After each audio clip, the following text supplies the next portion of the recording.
Are you tired of setting up your development environment every time, worrying if your machine is fast enough, all that other stuff we worry about with hardware? Maybe I have a solution for you. Let's take a look.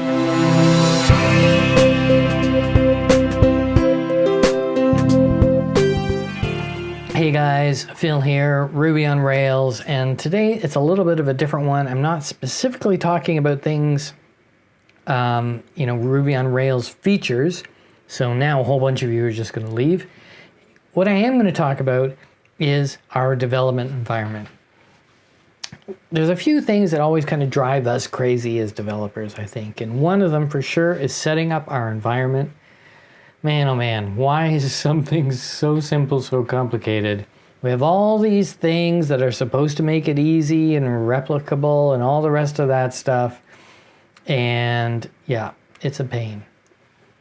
And then the other thing is, worrying about whether our machine is fast enough, compatible, and all the rest of it.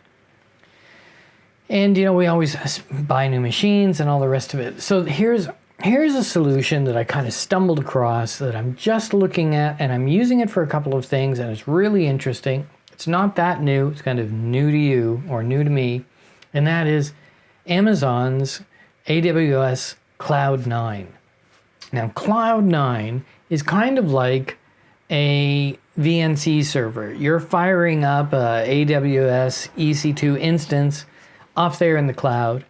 And this is not a general purpose computer. This is specifically for developing software. So its one thing is it provides you with an IDE and an environment. So what I'm going to do is I'm going to step through creating one of these, and while I'm doing it, I will talk, as I always do, and perhaps we'll learn some things together about setting this kind of thing up and using it for Ruby on Rails development. So let's go over and take a look at the screen.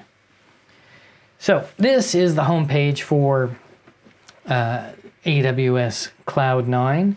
And as it says, AWS Cloud9 is a cloud-based integration development environment that lets you run, write, run, and debug your code with just a browser. So that's kind of the cool thing about it. It doesn't matter what kind of computer you have. I could do this demo over on a computer I've got around the corner, which is like my 2009 MacBook Air. I tried running one of these IDEs and it works just fine. It doesn't matter what computer you have as long as it has a browser, relatively up-to-date browser. So, but of course you do need an internet connection and a good one. So this is not for people who are, trying to develop over a mobile network, in a developing nation and having connection problems. This isn't going to help you. Or if you're writing software on an airplane, as I used to do back in the days when you could fly, this isn't going to help you. But at home with a steady and strong internet connection, this is a cool solution and lets you share and is portable. So let's take a look. So we're going to get started with AWS Cloud. Again, they're going to tell us it is in a cloud IDE for writing, running, and debugging your code. That's nice. Let's create an environment. And we're going to call this ROR test 1, a simple Ruby on Rails dev environment. Let's go to the next step. Here we can choose what kind of thing it is. We're just going to keep it on the T2 micro new EC2 instance. We're going to use Ubuntu or Ubuntu, however you want to say it. That's what we're going to use. We're not going to use Amazon Linux or anything like that because I know Ubuntu. That's why. And see, this is the cool thing here. Let's zoom this in. So we're going to choose Ubuntu. Cost saving setting. If you're not using it for 30 minutes, or you can change that even to, 30 minutes I guess is the smallest, it's going to shut down. It's going to hibernate the EC2. So you can essentially work for about $2 a month. I figured it out. That if you run for 5 or 6 hours a day, your development environment, it's going to cost you $2 a month. That's pretty cool. And it's, for something that's cloud-based, backed up, secure and safe by definition. There we go. We're going to let it do that cost saving for us. That way we don't have to worry about it. We're going to leave the VPCs and things like that, network settings, and we're not going to add any tags, and we're just going to go on to the next set. You use this kind of stuff, you can access this from outside, and by that I mean like if you're running, let's say your web server on here, you can access it from outside. You need to set up your subnets and VPCs and things like that. I'm not going to do that in this demo, but you can do it. Next step. Next step is to tell you what we just did in the other steps. And there we go. Let's create the environment. And while I was doing that, I'll drink a little coffee and I'll tell you what's coming up. So we've created the environment. It comes with some stuff installed, but we really need to update. Certainly, I think we need to update Git. If that's what happened to me. But it's running Ubuntu 18, which of course is not the most recent Ubuntu. And so we're just going to update Git, and then we're going to install Postgres. I read that somebody on the internet said, it comes default with Postgres. Well, mine didn't, so I don't think it does. Maybe the Linux one, the Amazon Linux does, I don't know. And it's going to take a couple of minutes. I'll probably just cut this video and I'll come back in a second. Oh no, I'm not, because it's connecting. There we go. Now, when you go away and it shuts down and hibernates this image and comes back up, it does take a minute to fire it up, but it's not, for me, it's not any slower than starting up your computer, so not something you have to worry about. There we go. This is our IDE.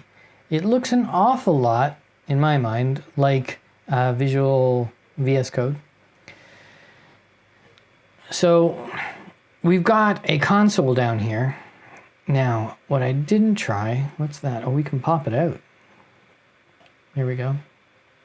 Did I pop it out? No. Or did that full screen? Let's take a look. I can't zoom it up, so that's a bit of a drag, so I hope you can see. Maybe I can zoom it up in the editor. So let's take a look at Git version here. 12.17. We can do sudo apt update. It's going to go off. Check some stuff. And then we can just upgrade. We trust it. Oh yeah.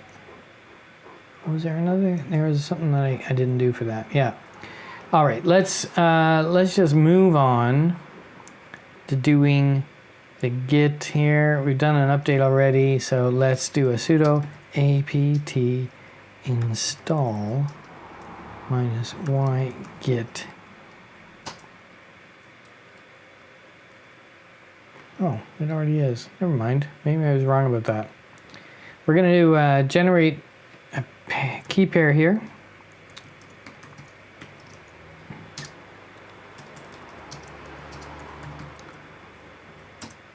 And that's just going to create an SSH key. We'll see why I need that in a second, because I'll tell you why. Because I'm going to connect it to my GitHub account and pull down some stuff. So, what we need now, if we look, is there psql? Command psql is not found. So what I did was sudo apt install postgresql. Postgresql contrib, and then lib pq dev. This will go off and pull down everything that we need to have on here so that we have a database on here. I'm assuming that you're going to use Postgres. because that's what all the cool kids are using. Me, not being a cool kid, I often use MySQL, but we won't do a demo for that here. I'm trying to move away from MySQL after 20 years on it. So it's going to go off. Oh my gosh, it's done it. That's fine. Because what we need to do is we need to set up our user. And this is a weird one. PostgresQL. Oh, Postgres PSQL. Okay, and then we're gonna set a password. And we're just gonna call it 123 Ruby on Rails test exclamation. 123.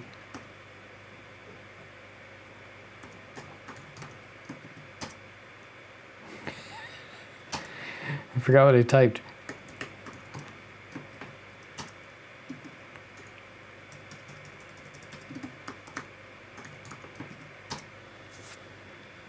Okay, I'm going to just make a note of that over here.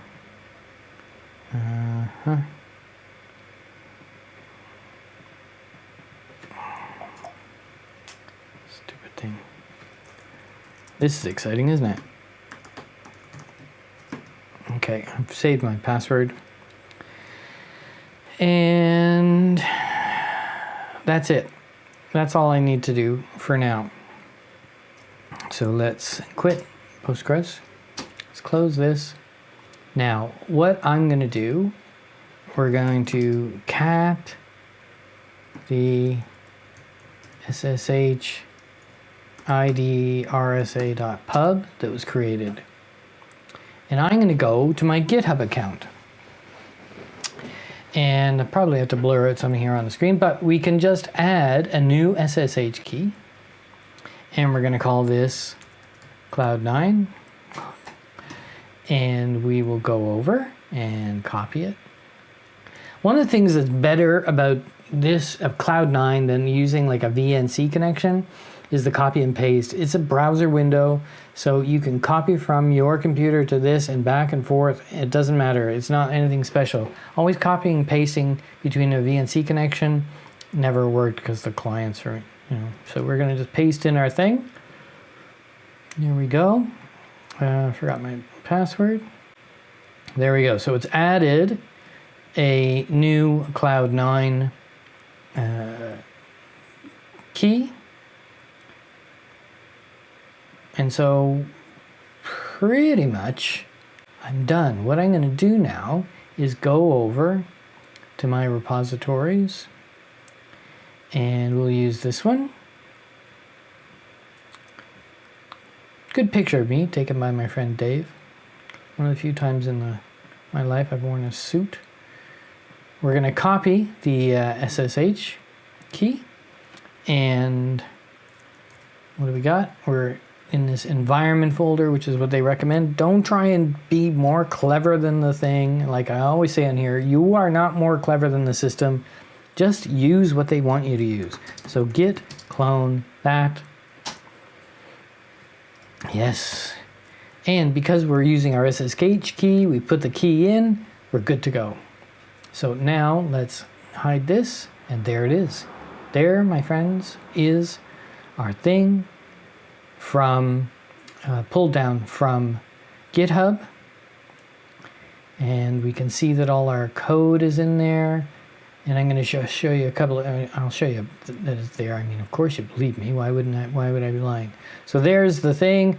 It's not so badly formatted, and the coloring and stuff like this. I can easily work on this environment. I'm not one of these people who has to have a special theme with certain colors and all that.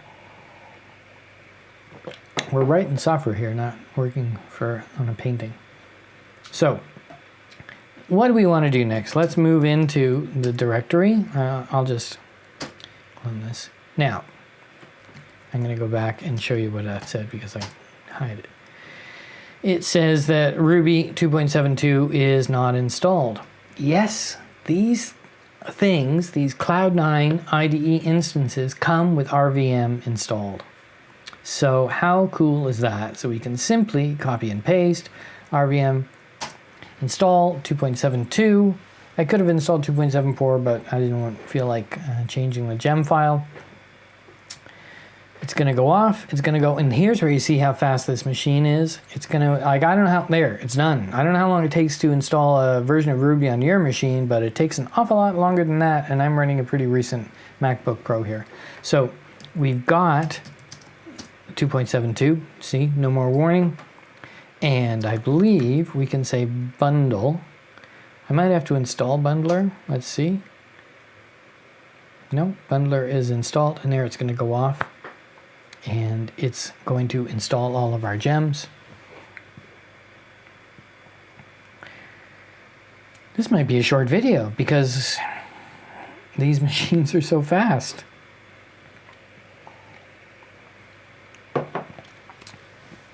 So we're installing all the gems. You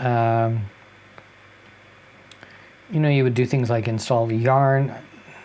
I think I need to do that as well. And it's just installed the Postgres gem, so that means that Postgres is running fine, and the development environments for Postgres are installed as well.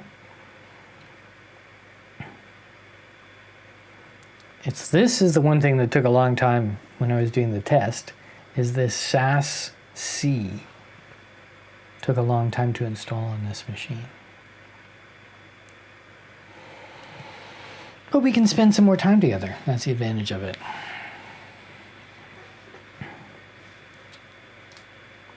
You know, it's so cool, if I may speak personally for a minute, to do these videos. I'm learning a lot, you know, like, because I think, oh, you know, whenever I'm working throughout the week and I stumble across something, I think, oh, you know, that would be cool to do a video for the YouTube channel. I think, you know, my target market for videos is kind of beginner to middle people, you know. I'm not an advanced, well, I'm an advanced developer, I guess, because I'm advanced in years, but I don't need all that fancy schmancy stuff. So I'm just here to give you a straight poop. And I think that this Cloud9 is something very cool for beginning developers, despite the fact that this thing, whatever it's doing, takes forever.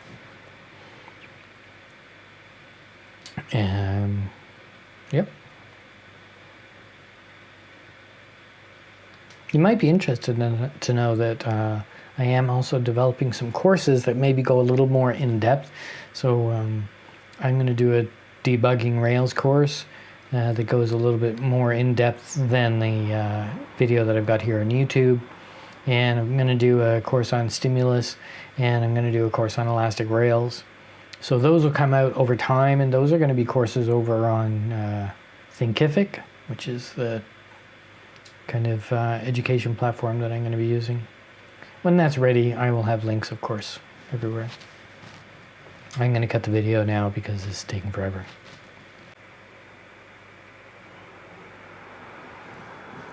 Oh, it's back. It's done. Okay, done. I cut the video only for like 10 seconds because I was talking so much. So that's installed. We're just going to do a yarn.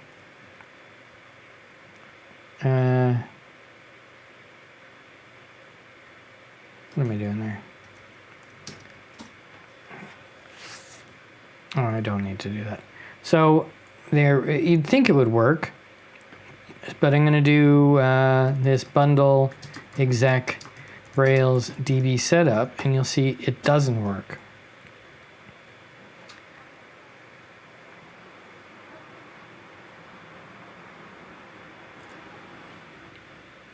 And so, because the roles can't create the contractor development and so on. So, if we look at our database YAML,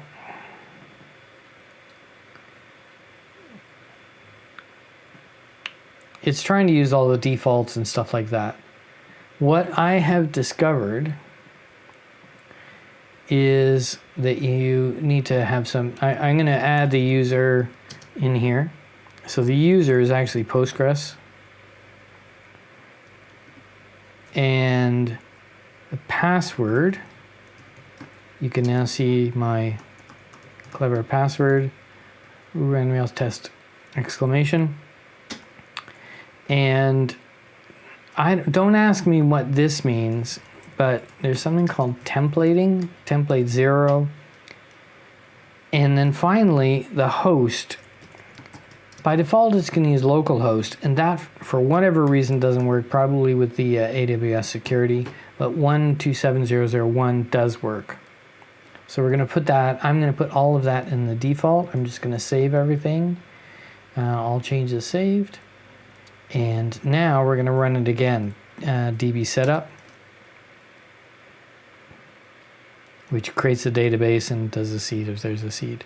So now we can actually run it. And that's running. And you can see it's running on Puma. So let's take a look at Rails C. And we can do a time tracker.new. So it's creating everything. Let's time tracker create. And yeah, because it's hitting all of the restrictions. So topic, test.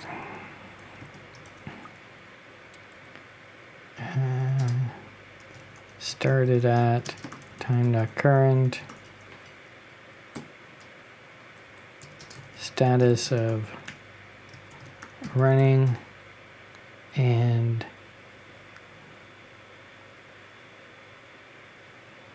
action cable. Looks like it's got an issue with action cable.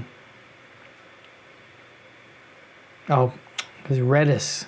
Of course, Redis is not running.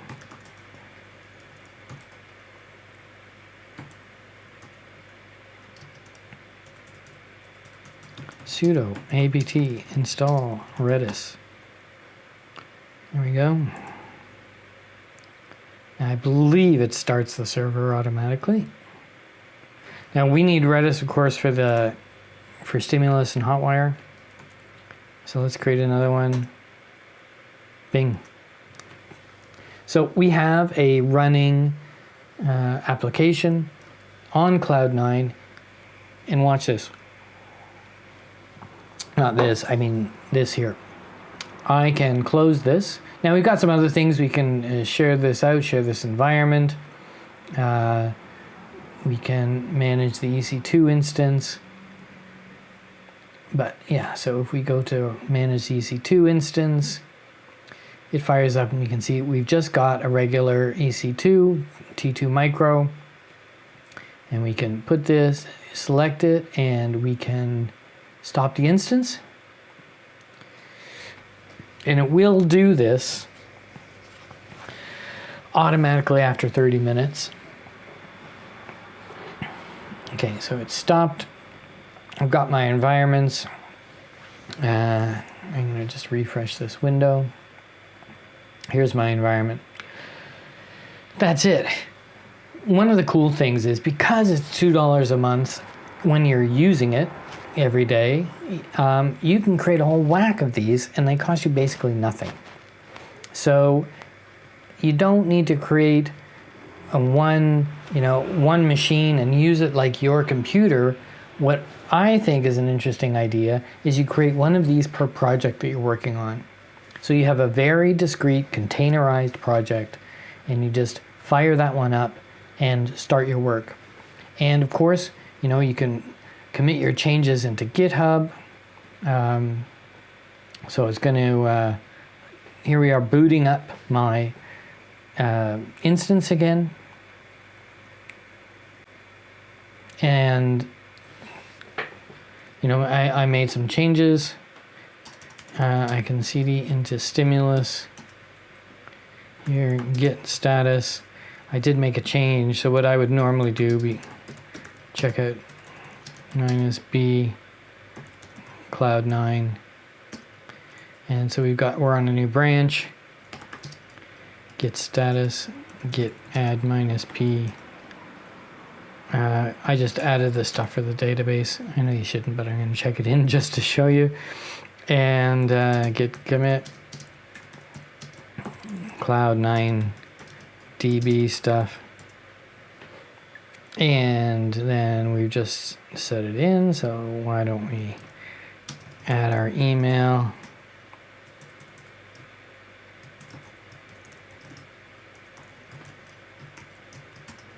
And add my name.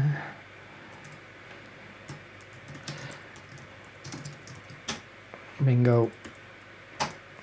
Committed. Oh, I already committed. And then we can git push origin Cloud9. And it will. Oh, I shouldn't have done that. Because I'd already done before. There we go. So it's put a new branch, and if I go over to my GitHub, we can see we've got a Cloud9A. I had already a Cloud9. So there we go. I think this is cool. I like Amazon services. Personally, I don't use them for ZonMaster for the compute part, but there's a lot of cool Amazon services. I'm actually thinking about doing a video that goes through all of the Amazon services that I think are of interest to a developer, Ruby on Rails developer. But this is certainly one of them. I hope you're excited about it. I hope this is something new for you. And if it's not something you're going to use, maybe it'll give you some ideas about how you use your own environment. That's all for now. Like, subscribe, bell notification, whatever it is people ask you to do, I'm asking you to do the same thing. We'll see you soon. Thanks for watching.